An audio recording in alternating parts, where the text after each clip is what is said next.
Hello, aqui é Luiz Carvalho. Vamos falar sobre Levítico 18, relações sexuais ilícitas. O que será que Deus tem pra gente em Levítico 18? Aproveite, já se inscreva no nosso canal, compartilhe esse vídeo. Aqui tem um link para você participar também do 5am, que é um grupo de oração que se guia aqui todos os dias por um capítulo da Bíblia.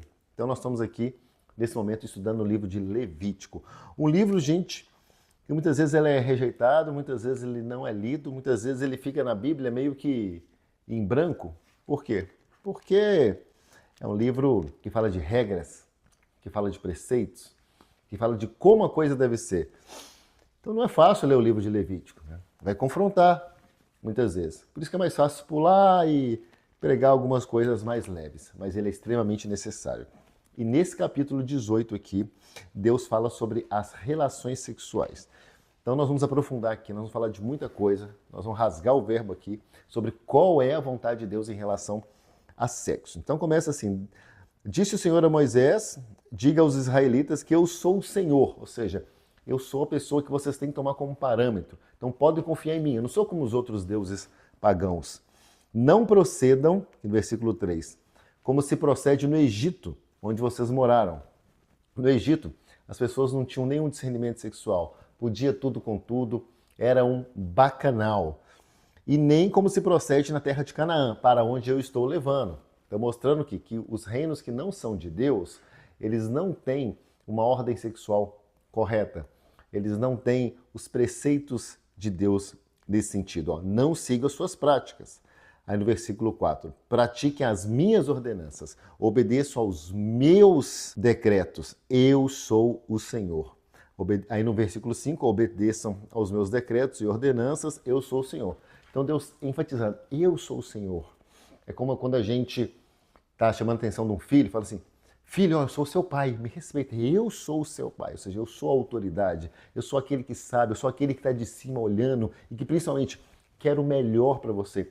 Então Deus está fazendo isso aqui, essa preparação, falando assim, eu tenho o melhor para vocês, eu sou o Senhor, eu sou o Deus, eu sou o bom. E aí ele começa, no versículo 6, a falar quais são os preceitos, as diretrizes sexuais em relação ao comportamento nesse sentido para o povo de Israel. Então no versículo 6 diz que ninguém pode se aproximar de uma parenta, em algumas traduções está assim, que ninguém descubra a sua nudez. Em outras ninguém se envolva sexualmente. Então, o que ele falou que não é para se envolver sexualmente? Inclusive, é o que está na nossa sociedade hoje. A Bíblia, ela foi a base para a lei da maioria dos países hoje no mundo. Então, não se aproximar de uma parenta próxima com ela, não desonrar o seu pai envolvendo sexualmente com a sua mãe, isso é incesto. Não se envolver com a mulher do seu pai, isso desonra o pai. Não se envolver sexualmente com a própria irmã, incesto também, seria uma desonra para o pai. Não se envolver sexualmente com a filha do seu filho. Então você tem um filho, uma filha, ou filho ou filha do filho, né? Não se envolver sexualmente com a filha da mulher do seu pai, com a irmã do seu pai, que é parente próximo, ou seja, não é para se envolver com parente, nada de fazer sexo, de descobrir a nudez com pai, mãe, filho, nora, tia, irmã da mãe, que é tia, nora também, com a avó, nada, entendeu? Nada. O que pra gente hoje, a gente entende ainda, graças à Bíblia, que não é legal. Imagina se isso acontecesse, como que seria uma bagunça nas famílias, porque a nudez é algo que é sagrado, é uma proteção. Tanto que Jesus, quando ele foi crucificado, ele abriu mão de tudo, inclusive até a sua nudez foi exposta. Porque a roupa, ela preenche a nossa honra. Quando a gente fica desnudo, é como se a nossa honra estivesse ali disponível, você fica muito vulnerável. Então é uma forma de Deus o quê? Nos proteger no nosso círculo. Imagina numa família, todo mundo vê todo mundo pelado, todo mundo fazendo sexo com todo mundo. Seria uma família sem respeito, seria uma família sem regras. Inclusive, não é nem bom que a filha veja o pai nu por proteção da filha. Por quê?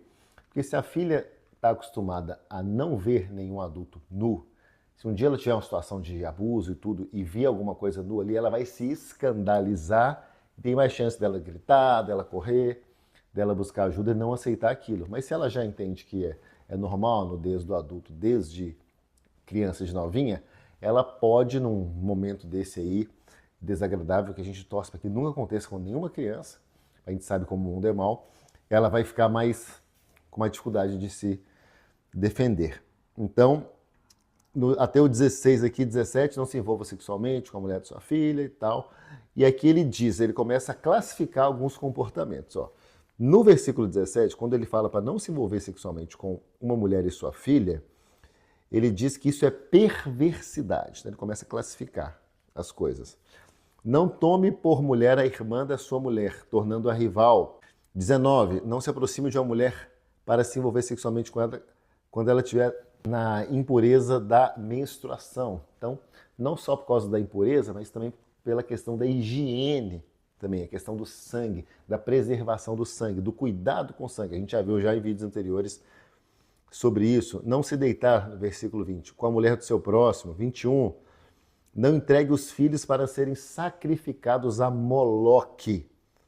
Então, alguns povos sacrificavam os próprios filhos. E para esses povos era normal. Imagina o seu filho. Eu não consigo conceber isso. Eu tenho 2 filhos eu tenho 5 filhos, mas 2 são crianças, tão fofinhos. É algo que é abominável, como diz o Senhor. É algo que eu não consigo nem imaginar isso. Você sacrificar o próprio filho por um Deus pagão. E aqui, ó, no versículo 22, não se deite com um homem como com quem se deita de uma mulher. Está falando das relações sexuais homoafetivas. E aí ele diz o seguinte, é repugnante. Então, na opinião de Deus, aqui no decreto de Deus, na ordenança, o homossexualismo é repugnante. Inclusive, no Novo Testamento, o apóstolo Paulo reforça isso, que os homossexuais, assim como várias outras práticas, não irão para o reino do céu. Então, a Bíblia, o tempo inteiro, enfatiza não ao homossexualismo, é repugnante, não deve ser feito e, inclusive, não vai para o céu. 23, não tenha relações sexuais com animal também. O que ele fala sobre isso é depravação. Então, o homossexualismo é repugnante, com animais é depravação. E aí ele diz o seguinte, as pessoas que insistirem nisso, elas serão expulsas da terra. A terra fica contaminada e a própria terra, a terra é um organismo vivo. Você não está vendo ali as coisas acontecendo, mas quando você planta alguma coisa na terra, por ela ser viva, as coisas nascem. Então a própria terra vai vomitar, a energia da terra vai vomitar os povos que tiveram essas práticas, como ele falou aqui que já aconteceu, com terras que vomitaram povos que praticaram essas abominações sexuais. Então serão eliminadas as pessoas. Então ele diz aqui no versículo 30, obedeça aos meus preceitos e não pratiquem esses costumes repugnantes. Então Deus colocando ordem na questão sexual, o povo de Israel era um povo separado, um povo diferente, como ele diz, eu sou o Senhor de vocês. Então comigo vocês vão viver de maneira correta, com ordem, com decência, e não igual esses povos pagãos, que fazem essas coisas de maneira depravada, que não respeitam uns aos outros, que tudo é sem limites, que é a carne em primeiro lugar. Não, a carne não é em primeiro lugar. A gente tem, como disse o apóstolo Paulo, que matar a nossa carne, que esmurrar o nosso corpo, para a gente não ceder aos impulsos da carne, e sim a vontade de Deus. E colocar a nossa vontade na vontade dele, que ele seja a nossa vontade e que a gente possa seguir aqui os seus preceitos e os seus mandamentos.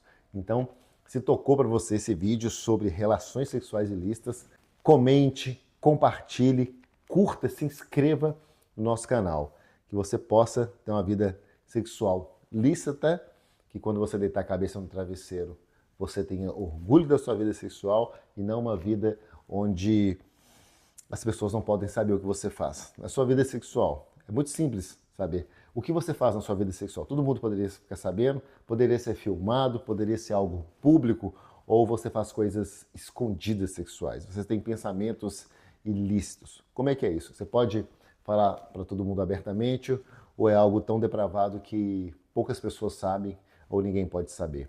Então isso aí já é uma forma de você saber se você está no caminho certo ou não. Que Deus possa te dar discernimento, luz, sabedoria e Ele te abençoe profundamente.